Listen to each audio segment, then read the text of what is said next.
이제 그 다음에 창세기 20장을 공부하게 됩니다. 이 창세기 20장은 여러분들이 아마 읽어보면은 옛날에 어디서 많이 듣던 거다 이런 생각을 하실 거예요.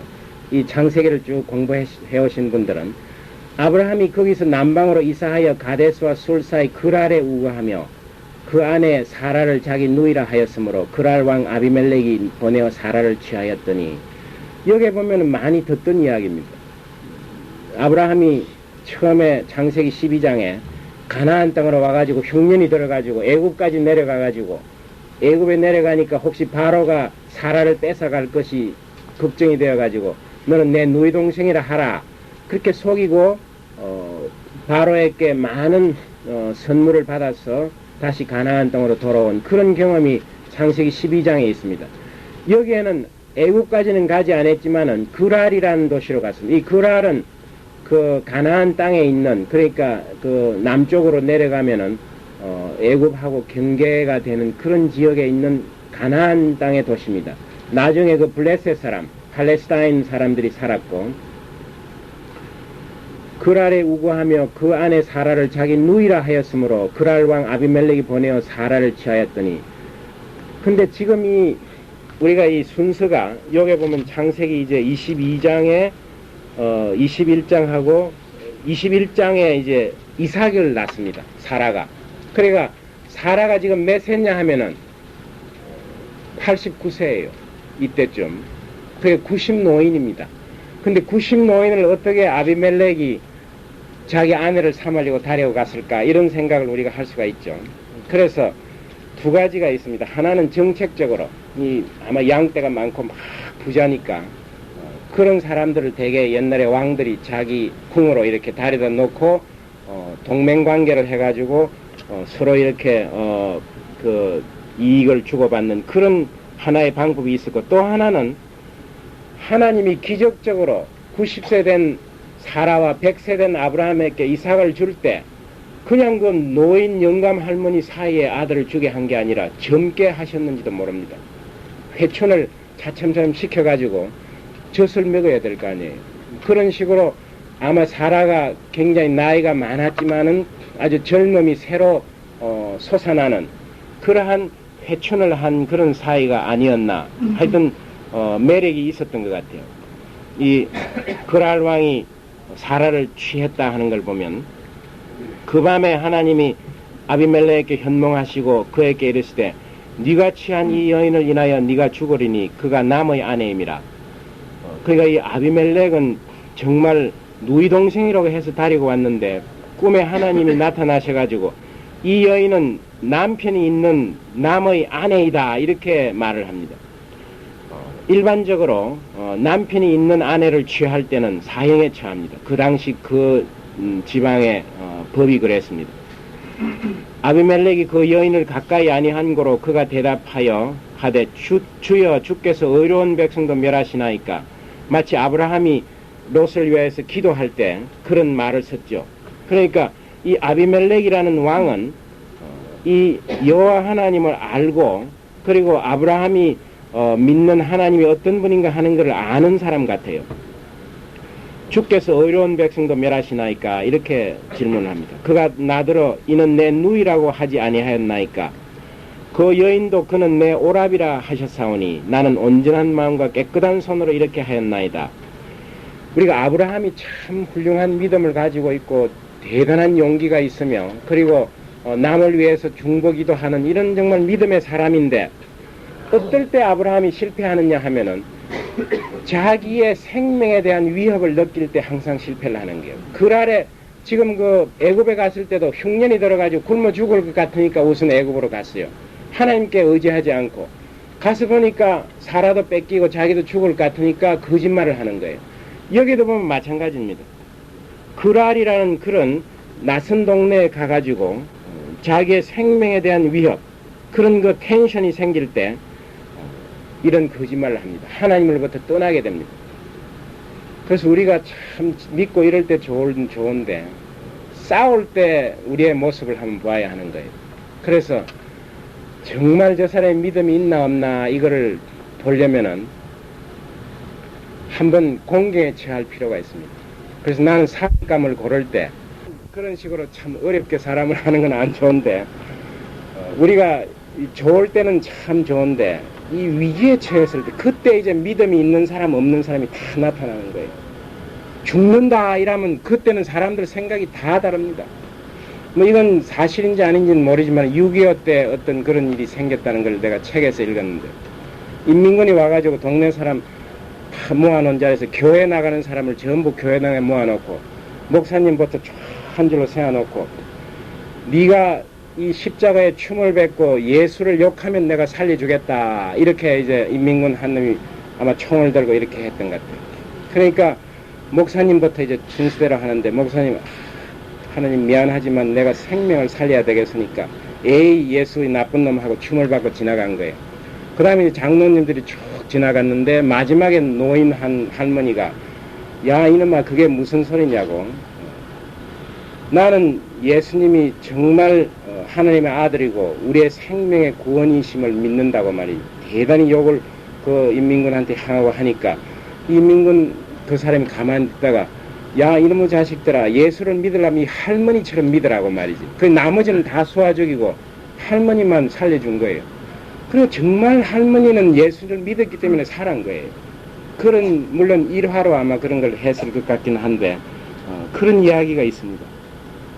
그래서 이 위기 상황일 때 이 아브라함 같은 믿음의 사람도 자기의 생명이 관계되니까 거짓말을 하는 거예요. 이렇게. 물론 사라는 이복 동생이긴 합니다. 그러니까 완전한 거짓말 아니에요. 물론 사람들이 완전한 거짓말은 잘 안 합니다. 왜냐하면 안 믿을 것 같으니까. 그럴싸한 거짓말을 주로 하는 거예요. 그래서 들키면은 사라야 네가 말해봐라. 실제로 네가 너희 동생 아니었느냐. 내하고 결혼하기 전에는. 뭐 이런 식으로 둘러댈 수 있는 그런 변명거리도 다 만들어 놓고 하는 거예요. 그가 나더러 이는 내 누이라고 하지 아니하니까 그 여인도 그는 내 오랍이라 하였사오니 나는 온전한 마음과 깨끗한 손으로 이렇게 하였네. 하나님도 할 말이 없습니다. 그 하나님의 백성이 나를 속였다 이겁니다. 내가 뭐 하나라도 잘못한 게 있습니까 이겁니다. 하나님이 꿈에 또 그에게 이르시되 네가 온전한 마음으로 이렇게 한 줄을 나도 알았으므로 너를 막아 내게 범죄하지 않게 하였나니 그것 때문에 내가 미리 그렇게 한다 이겁니다. 네가 참 무죄함을 내가 아니까 범죄하지 않기 위해서 내가 미리 말한다. 여인에게 가까이 못하게 함이 이 까닭이니라. 이제 그 사람의 아내를 돌려보내라. 그는 선지자라. 여기에서 아브라함대로 하나님이 선지자라고 이렇게 말씀을 하십니다. 그가 너를 위하여 기도하리니 네가 살려니와 네가 돌려보내지 않으면 너와 내게 속한 자가 다 정령 죽을 줄 알지이다. 이 하나님은 아브라함을 이렇게 사랑하십니다. 정말 거짓말을 해가지고 자기를 속이고 공경에 빠뜨린 이 아브라함을 하나님은 그 아비멜렉 왕 앞에서 야단치시고 막 이렇게 꺾어버리는 게 아니라 선지자로 이렇게 세워주십니다. 체면을 참 세워주시는 거예요. 하나님은. 그래서 네가 아브라함의 기도를 받으면 네가 이제 정말 살게 된다 이겁니다. 이런 하나님이십니다. 정말 아브라함을 통해서만 생명이 있다는 사실을 계속 우리가 보여줍니다. 아비멜렉이 그 아침에 일찍 일어나 모든 신복을 불러 그 일을 다 말하여 들림에 그 사람들이 심히 두려워하였더라. 정말 하나님의 백성들입니다. 이 사람들은 그 하나님의 말씀을 듣고 두려워하는 마음이 있는 거예요. 오늘날 우리가 하나님의 종말이 있다고 해도 아무도 두려워하지 않습니다. 아비멜렉이 아브라함을 불러서 그에게 이르되 네가 어찌하여 우리에게 이래 하느냐. 내가 무슨 죄를 내게 범하였건데 네가 나와 내 나라와 큰 죄에 빠지게 할 뻔하였느냐. 네가 합당치 않은 일을 내게 행하여. 하나님은 이 아비멜렉이라는 이방인의 왕을 통해서 아브라함을 야단치시는 거예요. 우리가 이런 일들이 참 많습니다. 믿는 사람들이 믿지 않는 사람들한테 야단 맞는 일이 얼마나 많습니다. 이렇게 함으로써 하나님이 참 공경에 빠지는 거예요. 그래서 우리 크리스찬들은 성경하고 신문을 같이 이렇게 보아야 된다고 그럽니다. 우리가 성경만 보는 것보다는 신문에서 이 세상이 어떻게 되는가 하는 것에 대한 인포메이션을 항상 갖고 있어야 됩니다. 불쌍한 사람이 없는지 이런 걸. 그러니까 하나님이 세상에 대해서 굉장히 교회에만 관심이 있는 게 아니에요. 이 교회는 우리 자신을 위한, 우리의 믿음을 충전하기 위한 거지. 여기에서 우리끼리 즐기고 정말 앞에 맞은 사람처럼 입 벌리고 멍하니 하나님 외치고 있는 그 모습이 하나님 기뻐하시는 게 아니에요.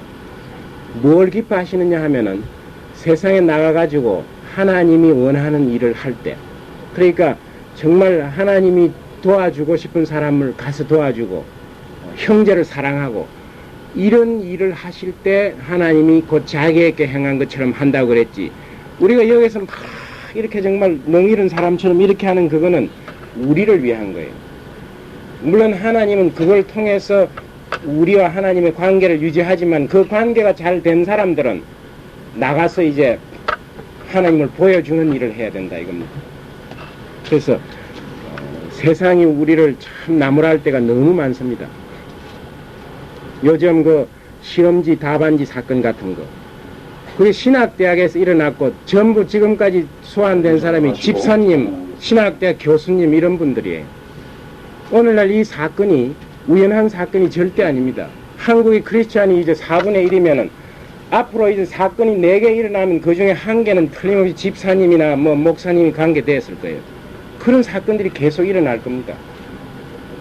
그래서 우리가 여기에서 정말 크리스찬들이 세상 사람들에 의해서 우중을 받는 이런 일들을 계속하면 안 되는 겁니다. 아비멜렉이 또 아브라함께 이르되 내가 무슨 의견을 이렇게 하였느냐. 아브라함이 가로되 이곳에서 하나님을 두려워함이 없으니 내 아내를 인하여 사람이 나를 죽일까 생각하였느니라. 여기까지만 보겠습니다. 오늘도 저희 생명을 연장하여 주시고 이렇게 주님의 집에 와서 말씀을 공부하게 하여 주심을 감사합니다.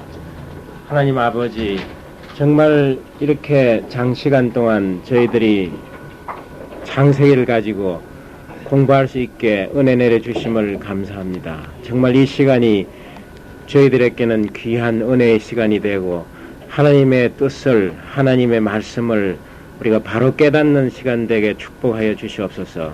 예수님 이름으로 기도하였습니다. 아멘. 저희들은 지금 그 롯의 이 롯은 이제 지금 이거로서 이제 성경에서 이제 사라집니다. 아브라함과 롯은 상당히 출발이 비슷했습니다. 그리고 굉장히 가까운 사이입니다. 그 아브라함의 형님인 하란의 아들이었어요. 그러니까 굉장히 가까운 그런 사이고 또 초기에 아브라함과 굉장히 비슷한 생활을 했습니다. 아브라함이 가는 곳에 다 같이 가고 따라다니고 보고 전부 했는데 결말이 아주 다르게 났습니다. 전혀 정말 아브라함과는 대조적인 그런 끝장을 맺게 되었습니다. 우리도 다 이렇게 같이 믿음 생활을 하고 시작했지만은 그러나 마지막에 가서 정말 다른 결론이 나지 않는 그런 사람들이 될 수 있어야 하겠습니다. 특별히 우리가 이 롯의 인생에 관해서 한번 생각을 해보는 게 참 좋을 것 같습니다. 아브라함과 롯과 둘 다 여호와 하나님을 아는 사람이었습니다. 그리고 예배를 드렸던 사람입니다. 그러나 그 차이가 아브라함과 롯의 그 차이가 드러납니다. 나중에도 알지만 이 아브라함은 정말 하나님께 모든 것을 의지하는 그 하나님의 주권자 되심을 완전히 인정하는 그런 삶을 살았고, 롯은 자기 생각에 이 세상의 재물이나 이런 것들이 더 중요하고 하나님보다는 눈에 보이는 상급이 더 좋다 이렇게 항상 생각하고 좋은 것을 찾아서 자기가 유리한 것을 찾아서 자기에게 이익이 될 만한 것을 찾아서 그 세상적인 눈에 보이는 성공만 막 쫓아다닌 그런 사람이었습니다. 그리고 그 믿음에 있어서도 굉장히 차이가 있습니다. 아브라함은 철저한 사람이었습니다. 중보기도 하는 거 보십시오.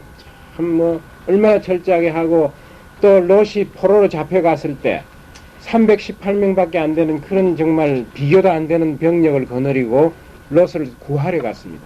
그 아브라함에게는 생명이 있는 거예요. 아브라함 가까이 있으면 항상 생명이 있는 사람이고, 그 롯이 있는 도시는 망하는 도시예요. 패망하는 도시입니다.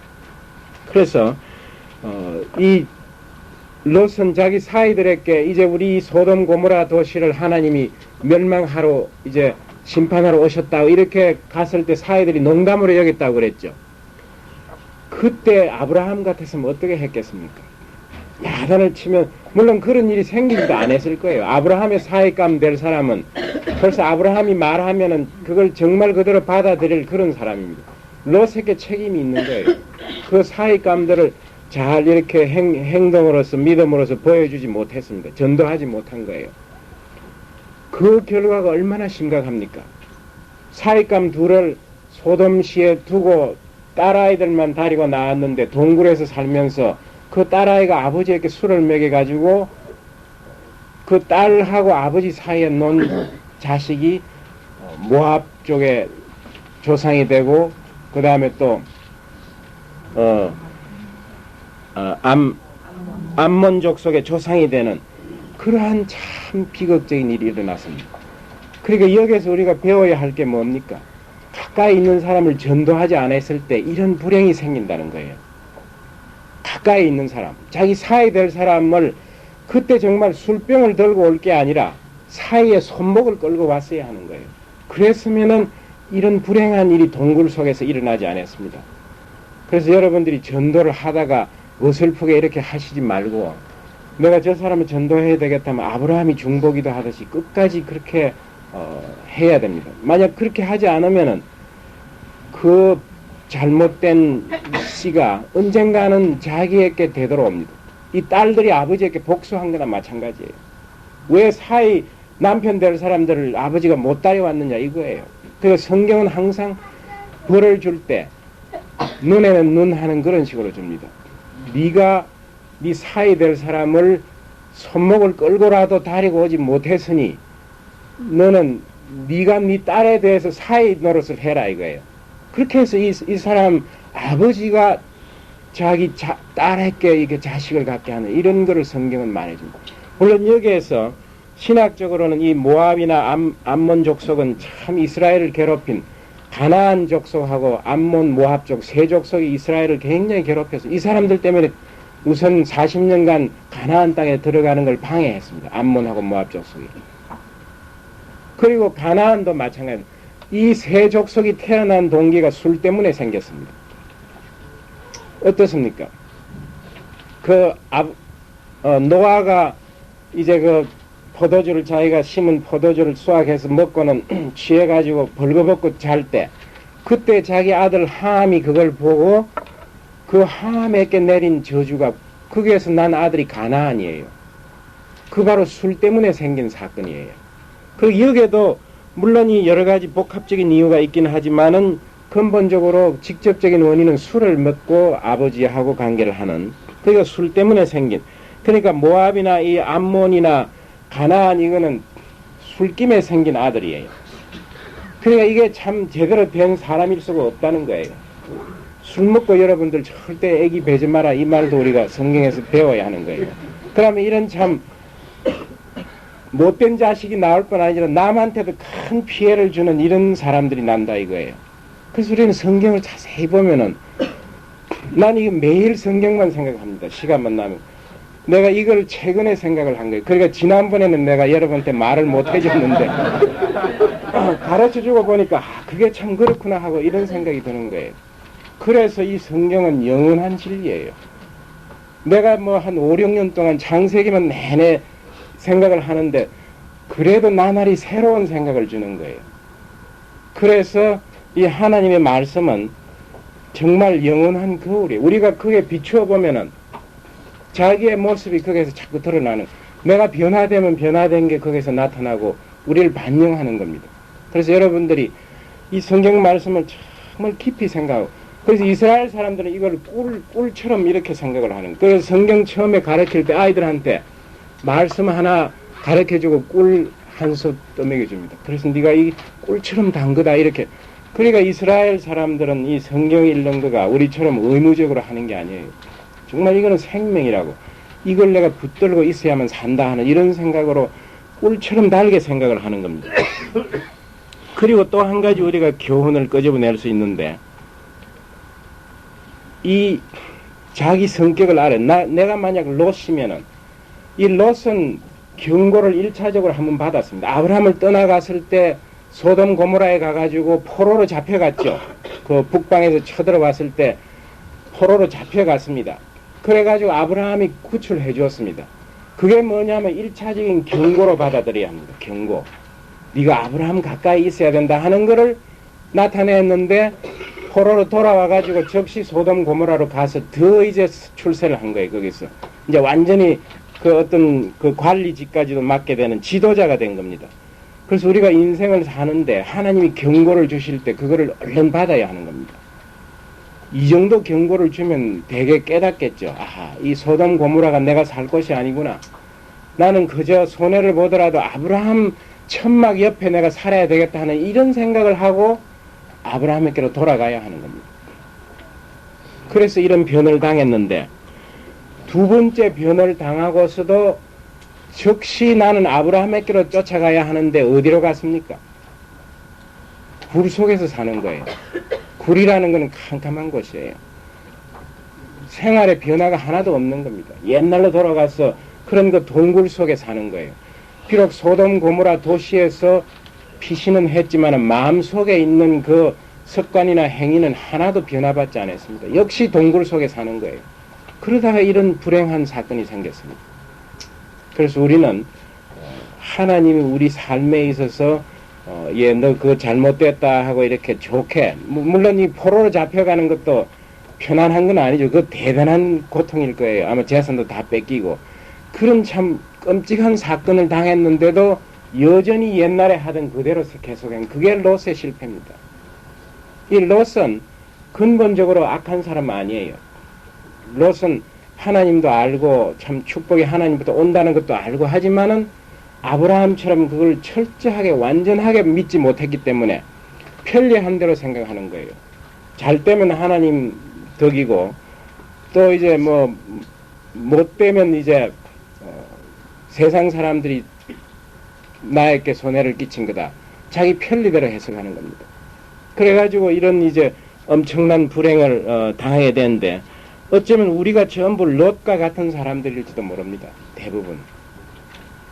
그래서 이 롯과 같은 사람들은 어떻게 해서 살 길을 찾느냐 이겁니다.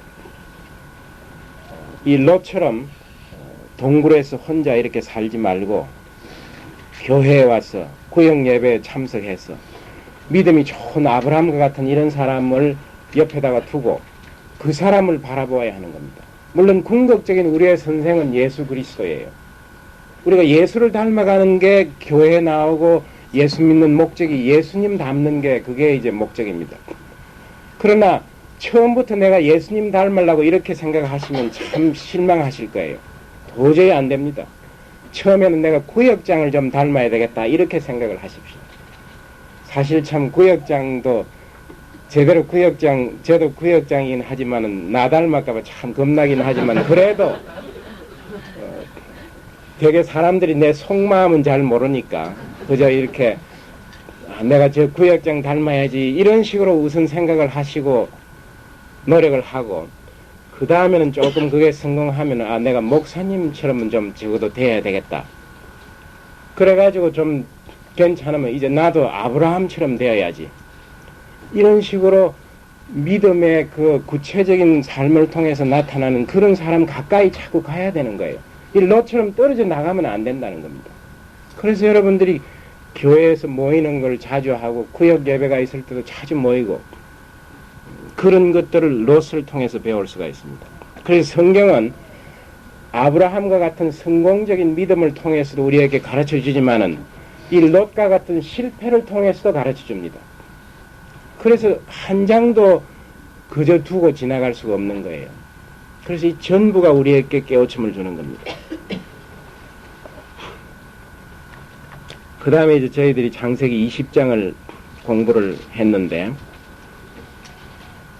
이 아브라함이 여기 창세기 20장 조금 첫 번에 공부를 했는데, 이사를 또 갑니다. 그래서 이 족장들은 유목민이었습니다. 농경민이 아니었습니다. 농경민이라는 것은 땅에 정착해서 농사를 짓고 집을 짓고 사는 이런 사람이 농경민인데, 그 당시에 가나안 원주민들은 전부 농경 생활을 시작했습니다. 전부 농사 짓고. 근데 이제 이 아브라함은 메소포타미아에서 이렇게 오면서 유목민으로서 목축을 하면서 삽니다. 이 유목민은 한 자리에 정해서 살 수가 없는 거예요. 풀을 다 뜯어먹고 이제 비도 안 오고 이러면, 이스라엘에는 여름에는 비가 안 옵니다. 겨울에만 비가 옵니다.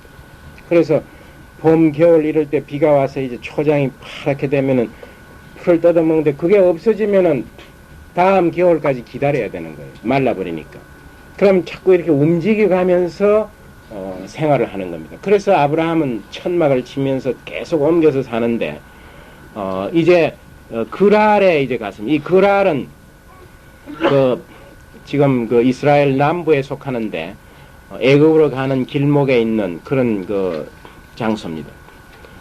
블레셋 사람들이 살고 있었고, 옛날에 그 팔레스타인이라고 불리는 그런 그 지방에 속하는 한 고장입니다.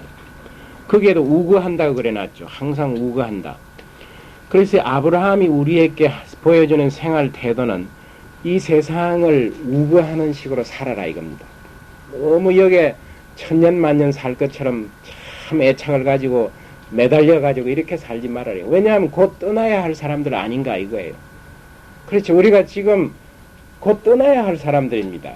나는 아직 32전이니까 아직 반은 더 살아야 되겠지. 그렇게 계산하시는 분도 있겠지만은 누가 그걸 압니까? 아무도 젊다고 오래 살고 그건 하나의 통계적인 거지. 자기 자신에게 꼭 그게 해당하는 건 아니에요. 언젠가는 떠날 사람이기 때문에 우거하는 심정으로 항상 아브라함은 그렇게 삽니다. 그렇다고 해서 금년 10월 28일 날 이제 예수님이 재림하기 때문에 성경 공부 지금 하면 뭐 하겠느냐? 나는 이제 구원받았으니까 내대로 조용하게 살겠다. 이런 생각도 해서는 안 되는 거예요. 그 사람들 다 거짓말이에요. 왜냐하면 예수님이 언제 재림할까 하는 것은 자신도 모른다고 그랬어요. 그것만은 오로지 하나님만 아신다. 아버지만 아신다고 그랬거든요. 근데 그걸 정확하게 몇 월 며칠 말하는 사람들은 전부 가짜입니다. 나는 적어도 그렇게 생각을 합니다. 예수님도 모르는 걸 네가 어떻게 아느냐 이렇게 나는 생각을 해요. 그래서 자포자기 하는 그런 생활을 해서도 안 됩니다. 아브라함 보십시오. 뭐 소떼 이런 거 얼마나 정성껏 키웁니까? 참 풀을 찾아가 막 연못 우물도 파고 열심히 살아가지고 세상적으로 재물도 모으고 그런 아주 참 착실한 생활을 합니다. 그 안에 사라를 자기 누이라 하였으므로 거짓말을 또 했습니다. 처음에 창세기 12장에 가나안 땅에 왔을 때 기근이 들어가지고 애굽으로 가가지고 바로한테 이런 거짓말을 했습니다. 이 거짓말은 성경에서 나쁘다고 그랬습니다. 여러 군데 물론 우리가 거짓말 한다는 것은 하나님을 속이고 자기 자신을 속이는 거니까 또 남을 속이는 건 물론이고 좋지 않은 거예요. 그런데 성경에서 거짓말 한 거가 용서받은 게 몇 군데가 있습니다. 모세 유모, 모세가 났을 때 그 거짓말 한번 한 거 있죠. 죽여야 되는데 아마 안 죽. 그 다음에 또 이제 가나안 땅에 이스라엘 사람들이 이렇게 스파이를 보냈을 때 그게 기생 라합이 어떻게 말했습니까? 그런 사람 내가 본 적이 없다고 거짓말 했죠. 근데 그런 경우에는 하나님이 욕 안 하고 아주 참 축복을 생명을 살려준 거예요. 근데 그런 거짓말은 부득이한 거짓말이에요. 우리가 따져보면. 근데 이런 거짓말은 자기가 자초해서 하는 거짓말이에요. 안 해도 될 거를 순전히 자기가 지어내서 하는, 이런 거는 하나님이 용서 안 하고 복수를 합니다. 나중에 벌을 다 주는 거예요. 이 거짓말 한 데 대해서. 그리고 내가 딱 세상에 나서 나는 딱 한 번 거짓말 했다 하는 그 사람은 또 거짓말 하는 사람이에요. 절대 한 번만 거짓말 할 수가 없습니다. 나는 딱 이 나쁜 짓을 한 번 했다 하는 것은 절대 거짓말이에요. 나쁜 짓은 하면 할수록 예사로 더 쉬워집니다. 예를 보십시오. 베드로들어 네가 예수님을 아는가 할 때, 난 그런 사람 만난 적도 없고 전혀 모른다고 베드로가 거짓말을 했죠. 또 물으니까 또 뭐라고 했습니까? 또 당장 모른다고 3번 거짓말을 했습니다. 왜 베드로가 3번만 거짓말을 했겠어요? 4번째는 안 물었기 때문에 그렇습니다. 만약에 4번째 누가 물었으면 또 거짓말을 했을 거예요. 틀림없이. 그러니까 이 거짓말이라는 것은 하기 시작하면 자꾸 해야 됩니다. 그럼 거짓말을 하면 어떤 점이 우리에게 손해가 있느냐? 불안한 거예요. 언젠가는 탈로가 날 가능성이 있는 겁니다. 여기도 보면 거짓말 한 거는 다 탈로가 나는 거예요. 그래서 구역 예배 이런 거 모일 때 저는 맨 첫 모임이 있을 때 옛날에 그 여의도 구역에서 자기가 여태까지 숨겨놓고 세상 사람이 알면 참 좋지 않을 거 이런 거를 하나씩 전부 말을 하라고 그랬어요.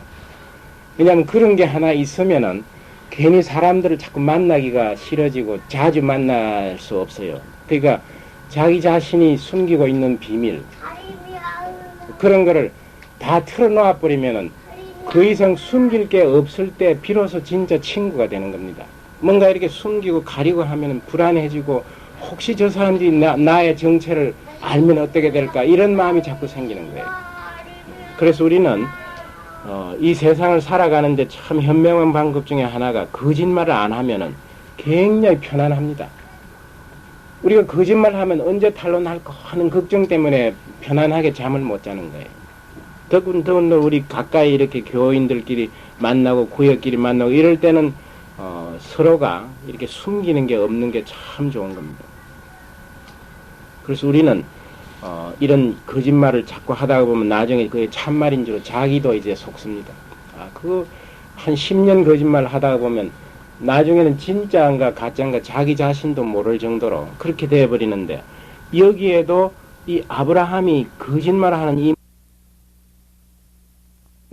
30대 되면 다 죽어버렸고 이 아비멜렉도 아마 나이가 그렇게 많지 않았을 텐데 90세 된 할머니를 자기 후궁으로 어떻게 다려왔을까 하는 이런 이제 의심이 생기죠. 근데 이건 꼭 그 어떤 여자로서의 매력 이런 것도 물론 이제 고려가 되겠지만 그 당시에는 재산이 많은 사람 이런 사람들이 있으면 그 사람들을 이제 후궁으로 다려와서 그 영향을 그 이제 서로 이렇게 주고받는 그런 관습도 있었습니다. 그러니까 어떤 정치적인 목적으로 아브라함이 움직이면 대단한 때가 움직이기 때문에 그 아브라함의 주인인 아브라함의 누이 동생이 하나 있다. 출가하지 않는 90세 된 누이 동생이 하나 있다. 그러니까 그럼 우리 궁에다가 좀 다려다 놔라. 뭐 이렇게 할 수도 있는 거고 또 아니면은 지금 여기 창세기 20장에 보면 21장에 보면 이제 사라가 이삭을 낳습니다. 근데 90세 된 할머니가 아기를 낳는다는 거 상상만 해도 징그럽죠. 그러니까 하나님이 이 사라에게 rejuvenation 다시 회춘을 시켜가지고 피부도 아주 고와지고 굉장히 매력적으로 보이게 했지 않나 이런 생각도 듭니다. 사라가 젖도 먹이고 아이를 키워야 되니까 늙은 죽은 몸에서 아기가 태어나오게 물론 기적적으로 할 수도 있겠지만은 기왕의 기적을 베풀 바에야 이렇게 좀 젊게 해가지고 진짜 아기를 키울 수 있는 그런 모습으로도 할 수 있다고 생각이 듭니다. 그러니까 하나님은 능치 못한 일이 없느니라고 여러 번 성경에 말하죠. 그래서 우리가 이 상상으로 뭐 불가능할 거다 이렇게만 생각하지 말고 참 하나님이 하시는 방법에 대해서 우리 인간적인 어떤 이성이나 이런 걸 너무 제한해서는 안 될 것 같습니다. 하여튼 후궁으로 다려갔는데 밤에 이제 지금 이 사라가 이제 지금 아기를 곧 내년도에 낳을 텐데 아비멜렉에게 하나님이 꿈에 이제 말씀을 하십니다. 네가 취한 이 여인을 인하여 네가 죽으리니 그가 남의 아내임이니라. 근데 하나님은 왜 자꾸 꿈을 통해서 말씀을 하실까? 조금 전에 그 일본 목사님이 설교도 하셨는데 요즘은 너무 꿈을 믿으면 안 됩니다. 왜냐하면 하나님 우리에게 하신 말씀의 대부분은 이미 성경을 통해서 다 주셨기 때문에 성경이 나오기 전에는 꿈이나 이런 걸 통해서 선지자를 통해서 많이 말씀했는데 지금은 성경 말씀을 가지고 직접 우리에게 하나님이 말씀을 하십니다.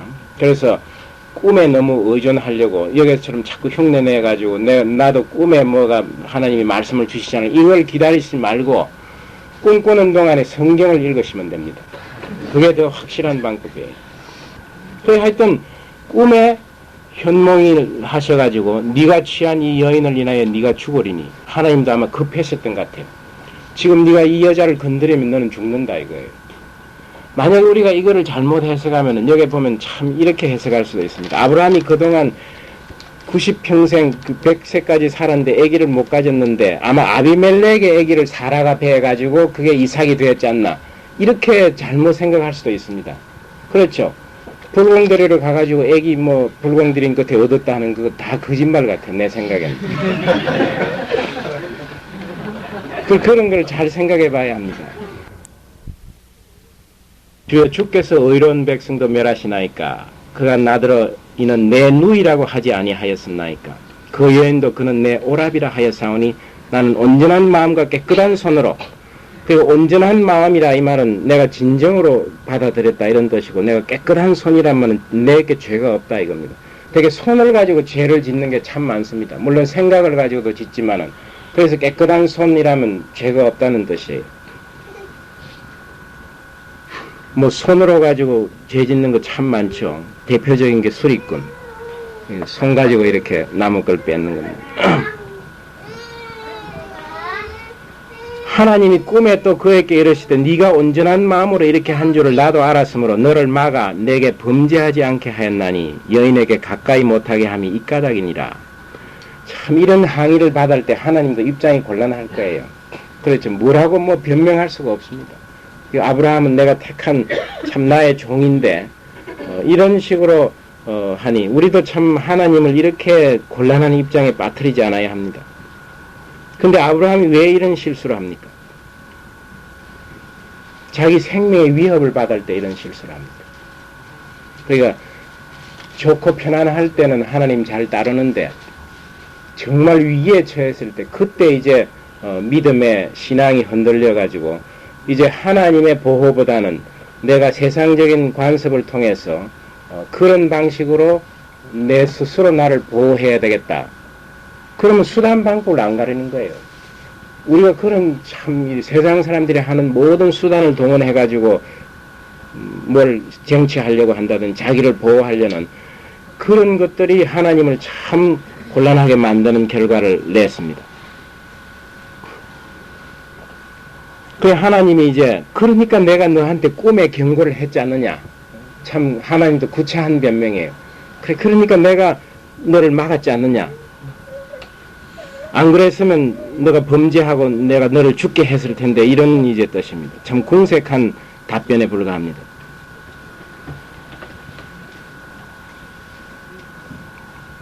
이제 그 사람의 아내를 돌려보내라. 그는 선지자라. 그러면서 하나님이 이 아브라함이 선지자라고 이렇게 이름을 붙여줍니다. 그 참 거짓말하고 속여가지고 하나님을 아주 곤란하게 빠뜨린 이 아브라함을 하나님은 선지자라고 이렇게 이름을 붙여줍니다. 그가 너를 위하여 기도하리니 네가 살려니와 네가 돌려보내지 않으면 너와 내게 속한 자가 다 정령 죽을지니라. 그런 아브라함이긴 해도 그래도 그 아브라함은 하나님의 사명을 가진 사람이다 하는 걸 나타냅니다. 우리도 참 이거 읽어보면은 생각할 점이 많습니다. 우리가 예수님의 복음을 전하는 그러한 예수님의 제자들이고 예수님을 따르는 이런 백성인데 우리가 스스로 이런 범죄를 하고 잘못을 이렇게 했을 때 과연 믿지 않는 사람들에게 어떤 입장이 되겠느냐 이겁니다. 그런데도 하나님께서는 우리를 쫓아내거나 내가 너와 한 계약을 파기하겠다 하시지 않고 들어서 서시겠다고 합니다. 선지자라고 이렇게 하고 또 이제 땅에 떨어져 있는 아브라함의 그 위신과 그 영향력을 아비멜렉에게 보여주려고 네가 이 선지자의 축복을 받아야만 비로소 네가 산다 이렇게까지 해주십니다. 정말 하나님은 오래 참고 자비롭고 사랑이신 하나님을 알 수가 있습니다. 그리고 하나님이 선택한 이 백성은 버리지 않는 겁니다. 우리가 뭐 조금 거짓말을 했다고 당장 쫓아내고 버리고 그런 게 아닙니다. 우리 자식들이 잘못했더라도 정말 매를 때리고 막 쫓아내고 하더라도 마음속으로 끊어버리는 게 아니죠. 항상 너는 내 아들이다 하는 생각을 갖는 거예요. 그게 특권입니다. 우리가. 아비멜렉이 그 아침에 일찍 일어나 모든 신복을 불러 그 일을 다 말하여 들림에 그 사람들이 심히 두려워하였더라. 그런데 이 참 아비멜렉도 물론 여호와 하나님을 믿는 그런 그 선택된 백성은 아니었지만은 그러나 하나님을 경외하는 사람이다 이겁니다. 그래서 우리 함부로 세상 사람들을 가리켜 가지고 너희들은 정말 하나님도 모르고 못된 사람이다 이렇게 말하면 안 됩니다. 그 사람 중에도 하나님을 경외하는 사람들이 많이 있습니다. 이 아비멜렉뿐만 아니라 멜키세덱도 마찬가지였죠. 멜키세덱도 평강과 의의 왕이라고 그렇게 성경은 말하고 아브라함에게 축복을 주는 그런 사람이었습니다. 그 신복들을 불러 다 이 말을 한다 하는 이 왕으로서 참 훌륭한 왕이죠. 왜냐하면 그 부하들을 다 불려가지고 내가 참 이렇게 일이 일어나는데 이런 일이 있었다고 이 상세하게 이야기할 이런 왕이면 훌륭한 왕입니다. 요즘 폭군 같으면 그렇게 안 하죠. 너희들 알 바 없느니라 뭐 이런 식으로 할 텐데 그 한 사람 한 사람 다 불러가지고 이 언언하는 거 볼 때 훌륭한 왕이었다 하는 걸 알 수가 있습니다. 그 사람들이 심히 두려워하였더라. 정말 하나님을 두려워하는 백성이다 이겁니다. 이게 참 중요한 겁니다. 하나님을 두려워하는 백성. 아비멜렉이 아브라함을 불러서 그에게 이르되 네가 어찌하여 우리에게 이러하느냐. 참 할 말 없죠. 네가 어찌하여 우리에게 이렇게 무슨 죄를 내게 범하였건대 네가 나와 내 나라를 큰 죄에 빠질 뻔하였느냐. 네가 합당치 않은 일을 내게 행하였도다. 아비멜렉이 또 아브라함에게 이르되 네가 무슨 의견으로 이렇게 하였느냐. 두 번 질문합니다. 아브라함이 가로되 이곳에서는 하나님을 두려워함이 없으니 내 아내를 인하여 사람이 나를 죽일까 생각하였으며 아브라함의 생각이 틀렸습니다. 하나님을 경외하는 생각이 굉장히 많은데 자기 생각에는 내 생각에는 이곳에서는 하나님을 두려워함이 없으니 내 아내를 인하여 사람이 나를 죽일까 생각. 그 순전히 자기 생각이었습니다. 그곳 사람들은 하나님을 경외함이 굉장히 많았습니다. 또 그는 실로 나의 이북 누이로서 내 처가 되었습니다. 따지고 보면 또 내 누이 동생이기도 하다. 이거는 정말 이거는 참 엉터리예요. 누이 동생이었어요. 이북 누이 동생. 그러나 결혼하면은 누이 동생으로서의 관계가 말살되는 거예요. 부부간의 관계가 더 이제 현실적인 그런 현실적인 관계인데 그러니까 편할 때는 옛날에 누이 동생이라고 이렇게 말하고 이제 또 자기들끼리는 부부 관계고 이게 참 문제가 있는 아브라함이에요. 하나님이 나로 내 아비 집을 떠나 두루 돌아다니게 하실 때 내가 아내에게 말하기를 이후로 우리의 가는 곳마다 그대는 나를 그대의 오랍이라 하라. 이것이 그대가 내게 베풀 은혜라 하였노라. 그의 이 거짓말의 유래까지도 폭로를 합니다. 사실 우리가 고향을 떠날 때 그런 약속을 하고 떠났다 이겁니다. 그래서 이제 다른 낯선 곳에 가면은 자동적으로 눈만 이렇게 깜짝하면 이제 여기는 낯선 곳이니까 너는 내 누이다. 그런 관계가 다 성립되어 있다 하고 너무 오래 이런 걸 해왔기 때문에 별로 어색하지 않은 듯이 아브라함은 말을 하는 거예요. 그런 거짓말이 아주 뭐 당연한 것처럼 이렇게 설명을 합니다. 그래서 우리가 여기에서 보면 자기가 살려고 하면은 이 얼마나 못된 짓이에요. 만약에 아비멜렉이나 바로가 사라를 건드렸으면 어떻게 되겠습니까? 그 하나님이 참 어려움을 당해 그 하나님의 계획이 완전히 이제 수정을 해야 되고 엄청난 문제가 생겼을 텐데 이런 일을 별로 양심의 가책이 없이 당연한 것처럼 이렇게 말을 합니다. 그래서 우리가 여기서 각자가 크게 거짓말한 거나 남을 속이고 있는 거 이런 것들을 한번 종이에 적어가지고 적당한 기회에 그걸 다 이렇게 폭로해버리면 굉장히 마음이 편해집니다. 그 부담이 없어지는 거예요.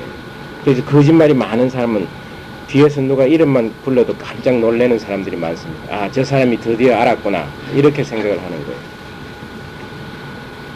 아비멜렉이 양과 소와 노비를 취하여 아브라함에게 주고 그 안에 사라도 그에게 돌려보내고 아브라함에게 이르되 내 땅이 내 앞에 있으니 너 보기에 좋은 대로 거기 거하라. 그 다음에 이제 이 아비멜렉이 오히려 아비멜렉이 뉘우치는 거예요. 내가 참 실수했구나. 그래가지고 풍성한 보상을 주는 거예요. 이 창세기 20장을 보면은 하나님의 백성인 아브라함은 1부터 100까지 틀렸어요. 그런데 이 하나님의 백성이 아닌 아비멜렉은 1부터 100까지 옳은 일만 하는 거예요. 그래서 이 세상에 우리가 나갔을 때 너무 세상 사람들 업신여기고 너희들은 교회도 안 가지 성경도 안 읽지 나쁜 놈들 이렇게 생각하면 큰 오산이에요. 크게 코다칩니다. 이 아비멜렉한테 얼마나 꾸중을 당합니까? 하나님이 아비멜렉을 통해서 아브라함을 꾸중하는 거예요. 아주 호되게. 그리고 여기에 한 거짓말, 이 거짓말은 아브라함에게 중요한 거짓말이에요. 자기 부인을 누이 동생으로 하니 하나님이 어떻게 아이를 낳게 하겠어요? 그게 부부간이라야만 아기를 낳지 누이 동생한테 네가 이삭을 낳으라고 하나님이 말을 못. 그래 하나님 그래 네가 그 거짓말을 고쳐야 네가 부부라고 선포해야 이방인한테도 가서도 이 사람은 내 마누라다 이렇게 해야 그때 나는 이삭을 주겠다고 하나님이 이 버릇을 고치려고. 왜냐하면 21장에 아들을 낳습니다. 그러니까 내가 지금 너한테 아들을 주겠는데 그러나 오누이 간에 내가 어떻게 아이를 낳게 하겠느냐 이거. 네 마음을 고쳐라 이겁니다. 그 거짓말을 세상에 다 폭로해가지고 다시는 그런 거짓말을 하지 않을 때 약속의 아들을 주겠다. 그래서 21장에 보면은 아들이 납니다. 그 이 이후에는 아브라함이 누이 동생이라고 사라를 한 번도 안 부르는 거예요. 그래서 우리도 정말 이런 그 고질적인 거짓말인 게 있으면은 그걸 청산을 하셔야 하나님 우리에게 허락하신 축복을 내릴 수가 있는 겁니다. 그렇죠. 한번 생각해 보십시오. 누이 동생이라고 자꾸 외치고 다니는 사람한테 어떻게 아들을 주겠습니까? 이삭을. 그래서 마지막 거짓말을 이제 고치게 하는 겁니다. 그리고 이 아비멜렉은 자기의 그 실수를 뉘우치면서 양과 소와 노비를 취하여 아브라함에게 주었습니다. 아내 사라도 그에게 돌려보내고 그리고 또 아브라함에게 또 은혜를 내립니다. 아브라함에게 이르되 내 땅이 네 앞에 있으니 너 보기 좋은 대로 거하라. 사라에게 이르되 네가 은 1000개를 내 오라비에게 주어서 그 여기 보시면 참 이 아비멜렉 왕이 아주 똑똑한 왕 같아요. 네가 스스로 오라비라고 했으니 너 남편에게 주는 게 아니라 네 오라비한테 주라 이거예요. 예수 안 믿는 사람도 이렇게 똑똑한 사람들이 있습니다. 얼마나 유머가 있고 참 듣기에 참 그 끔찍한 소리입니까? 그 아브라함 들어 서 있는데 사라 들어 너 오라비한테 주라 이렇게 하는 거예요. 오늘날 우리 한국 교회가 이런 창피를 안 당합니까? 난 참 창피합니다. 우리 교회의 모습들이 세상 사람들이 교회 때문에 축복을 받고 잘 산다 하는 이런 은혜를 끼치기는커녕 어디 교회 짓는다 이러면 전부 반대하는 거예요. 동네 사람들이. 왜냐하면 주차장 같은 거 막 엉망진창으로 만들고 아파트에 자동차 급하면 아무데나 대놓고 오고 그러니 동네 사람들이 교회 때문에 교회 가까이 있으면 우리 아이가 좋은 영향을 받고 축복을 받는다는 생각이 아니라 아주 막 똥물처럼 취급하는 게 멀리 있으면 멀리 있을수록 좋다 이렇게 생각합니다. 그게 뭐 이유가 없는 게 아니에요. 피해를 주니까 그렇습니다. 어렵게 만듭니다. 우리 교회만 하더라도 결혼식 할 때 옛날에 보면 사람들이 급하면 아무데나 차를 대놓고 막 들어옵니다. 그러면 동네 사람들이 얼마나 불평하겠어요. 뭐 교통법규도 안 지키고 말이야. 그것뿐이 아니에요.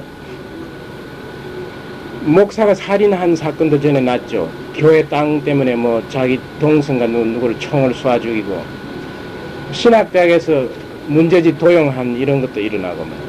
점점 이제 사건이 확대되고 있습니다. 믿는 사람이 많을수록 가지 많은 나무가 바람 잘 날이 없다고 하듯이 이제 뭐 매일 그런 기사가 이제 나올 거예요. 25%가 크리스찬이니까 우리가 전혀 예수를 믿지만은 변화받지 않는 크리스찬이라고 가정을 하면은 도둑놈 4사람 잡으면 한 사람은 크리스찬이어야 되는 거예요. 나는 오히려 한 사람보다 더 많아지면 어떻게 하나 이런 걱정이 생깁니다. 그러니까 오히려 통계 숫자보다도 높아지지 않나 하는 걱정이 생길 정도입니다.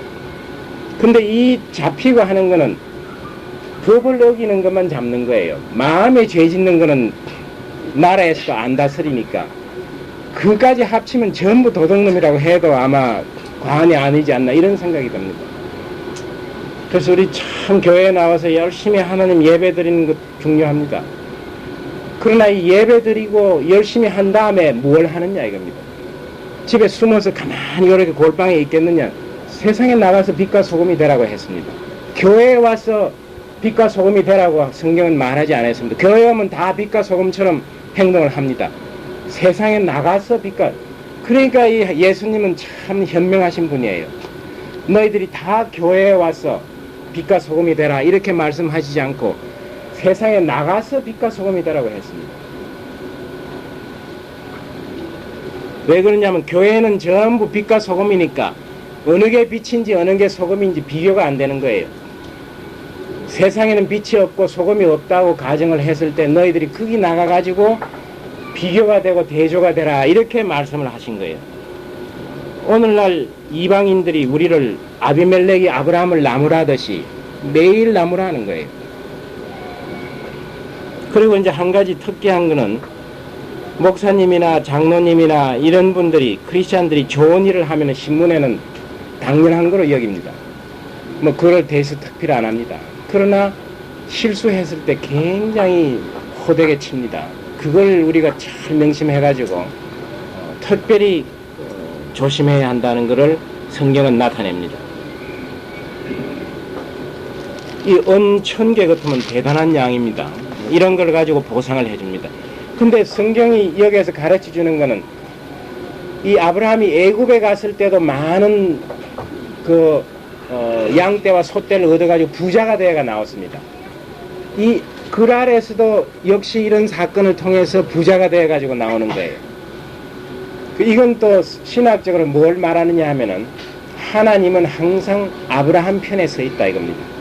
아브라함의 실수를 통해서도 결국은 아브라함을 선지자로 세워주시고 거기다가 또 재물도 많이 주신다 이겁니다. 그러니까 아브라함의 하나님은 애굽에 가서도 아브라함을 보호해서 무사하게 부자가 되어서 나오게 하고 또 가나안 땅에서도 아브라함을 보호하셔가지고 위기에서 구출하시는 하나님, 그거를 가르쳐 줍니다. 그래서 하나님은 항상 우리를 위험에서 구출해 주신다 이겁니다. 그러나 이걸 믿고 너무 자주 하나님을 곤란에 빠뜨리면 안 됩니다. 이 많은 크리스천들이 매일 그렇게 곤란에 빠뜨리면 하나님이 얼마나 바쁘겠어요. 그것도 좀 생각을 해야 됩니다. 그래서 하여튼 하나님은 아브라함을 보호해 주신다. 어디에 있든지. 이 하나님이 애굽에 있는 그 종살이 하던 이스라엘 백성들을 부자가 되게 해가지고 모세로 하여금 가나안으로 또 인도해 주시는 거예요. 그리고 우리가 성경을 자세히 읽어보면 하나님은 계속 이렇게 구해주는 일을 합니다. 막 궁지에 빠져있는 걸 건져 올려주고 이 재산을 많이 축복을 해주고 이런 하나님임을 계속 나타냅니다. 여러 사람 앞에서 내 수치를 풀게 하였느니 내 일이 다 선히 해결되었느니라. 아비멜렉의 훌륭한 점입니다. 자기를 그렇게 곤란에 빠뜨린 이 사라와 아브라함을 오히려 체면까지 다 세워줘가지고 정말 풍성한 은혜를 주면서 나 가까이 살아라 이렇게 은혜를 베풀어주는 그러한 아비멜렉임을 알 수가 있습니다.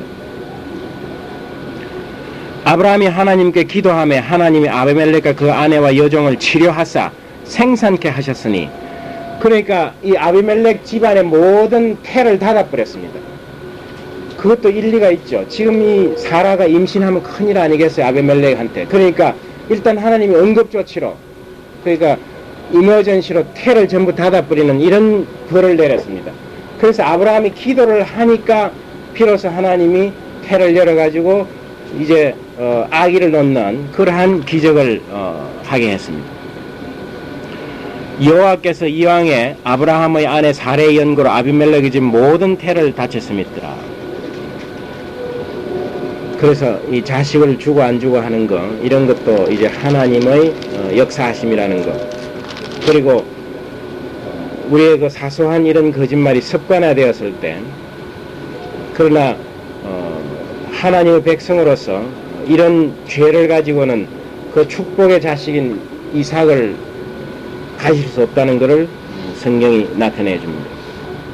그래서 이방인 중에 훌륭한 사람 많습니다. 신약에 보면 사도행전에 고넬료 같은 이런 사람도 있죠. 그 백부장 이런 사람들 보면 믿음이 참 우리보다, 그리고 성경에 보면 이방인들이 먼저 예수님의 믿음을 가진 사람들이 굉장히 많습니다. 구약에도 맨 처음 하나님을 만난 사람이 누굽니까? 아브라함 다음으로 맨 직접 개인적으로 만난 사람이 이스마엘, 그 하갈, 애굽에서 바로한테 얻은 몸종인 하갈이 개인적으로 아브라함 다음에 하나님을 만난 사람이에요. 그러니까 꼭 무슨 뭐 아브라함의 후손, 유대인 뭐 이런 게 아니에요. 이방인을 통해서도 우리를 징치하시고 우리를 야단치시고 이런 하나님을 여기에서 배웠습니다. 그래서 오늘은 여기까지만 공부를 하겠습니다. 지금 시간이 얼마나 돼요? 11시 15분.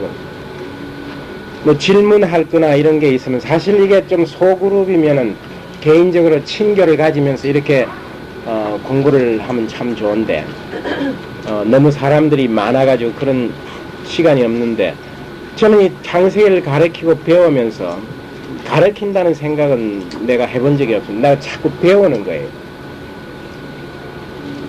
우리가 가르치는 것을 강조하면은 그게 바로 배우는 게 됩니다. 그래서 진정으로 배우려면은 가르쳐야 된다 하는 거예요. 그래서 여러분들이 배우시면은 무슨 아이들한테 한번 가르쳐 보십시오. 집안에서. 아니면 남편이 부인한테, 부인이 아내한테, 아주 가까운 사람들끼리 이렇게 가르쳐 보면서, 그리고 매일 하나님을 묵상하십시오. 이 성경 말씀이 나한테 뭘 주느냐. 그리고 창세기를 읽을 때 20장하고 21장 이 관계를 또 생각해야 됩니다. 20장만 그 안에서 생각하지 말고, 그 다음에 무슨 사건이 일어났는가. 여기에 이삭이 태어나는구나. 그러면 왜 20장을 여기에다가 넣었을까? 그런 거 관계를 자꾸 생각하면서 입체적으로 책을 봐야 하는 겁니다. 그 한 줄 한 줄만 보시지 말고 이 전체의 관계하고 앞뒤장의 관계, 이런 걸 통해서 또 그게 메시지가 담겨 있습니다.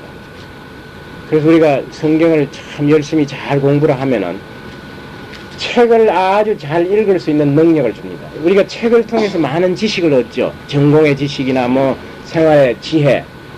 그래서 그런 지혜를 어디에서 얻느냐 하면은 이 성경 말씀을 자꾸 그 말이 뜻하고 있는 게 뭔가, 줄과 줄 사이에 숨겨 있는 메시지가 뭔가, 이런 거를 점점 발견하게 되는 거예요. 그러면서 이야기할 때도 저 사람이 왜 저런 말을 하며 왜 저런 필요가 있는가 하는 남에 대한 생각까지도 하게 되는 거예요.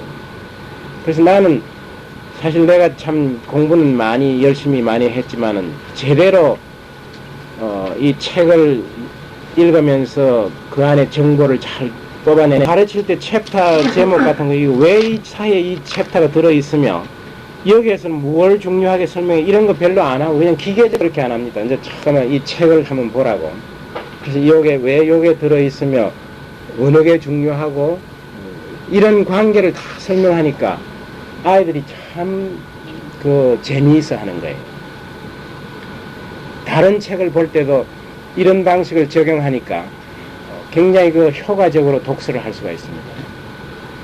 그래서 성경을 열심히 공부하면은 그 속에 돈으로 살 수 없는 참 귀중한 그런 지혜가 생기게 되고, 우리가 지혜로운 사람이 되면은 세상에서 남에게 밉상스러운 이런 거 별로 안 하고, 그리고 또 고생도 아마 좀 적게, 기왕에 하나님의 백성이면은 너무 그렇게 어렵게 고생하며 살면은 아무도 하나님 백성 되기를 싫어할 거예요. 아이고, 저 사람 예수 믿더만은 저렇게 쫄딱 망해가지고 저렇게 고생하는데 당신 교회 오십시오 이렇게 말할 때 이웃 사람이 아이고, 당신처럼 되면 어떻게 되겠어, 이렇게 아마 염려하는 사람도 생길 거예요. 그러니까 우리가 이 아브라함이 보면 알다시피 어느 정도 이렇게 좀 여유를 가지고 이렇게 사는 이런 지혜가 성경 속에 나는 반드시 있다고 봅니다. 왜 그러냐 하면 직업의 고하를 물론하고 정말 성경대로 이렇게 우리가 봉사하면은 무슨 일이든지 성공하는 거예요. 그대로 못해서 그렇지. 정말 성경 말씀대로 열심히 봉사하면은 뭐 대통령으로서도 성공할 수 있고 구두 닦기로서도 성공할 수 있고 그 직업에서는 제일 훌륭한 사람이 될 수가 있습니다. 그게 얼마나 좋은 겁니까? 그 자기를 잘 아는 사람들이 전부 존경하고, 그렇지 않으면 거지도 기왕에 거지일 바에는 거지 대장이 되는 게 낫지 않습니까? 그래서 우리가 성경 말씀을 잘 알고 그 진리대로 정말 그 충성스럽게 헌신하는 생활을 하면은 무엇을 하든지 어디에 있든지 하나님이 우리를 축복해 주시고 남이 우리를 볼 때 저 사람은 하나님의 축복을 받은 사람이다 이렇게 부러워하게끔 그렇게 성경이 가르치고 있습니다. 기도하겠습니다. 하나님 아버지 감사합니다. 정말 성경 말씀이 이렇게 오묘하고 또 우리의 생활과 직접적으로 연관이 있고 철학이나 막연한 이런 생각이 아니라 우리의 삶을 보다 윤택하게 하며 그리고 하나님 기쁘시게 하는 그러한 삶을 살 수 있도록 무궁한 지혜를 성경 속에 담겨 놓았음을 정말 감사하게 생각하고 우리가 이 말씀을 꿀을 먹고 달다고 생각하듯이 늘 말씀을 묵상하고 그 속에서 하나님의 지혜를 뽑아내어서 우리 생활에 적용하는 그러한 우리들 자신이 될 수 있도록 인도하여 주시옵고 축복하여 주시옵소서. 예수님 이름으로 기도하였습니다. 아멘.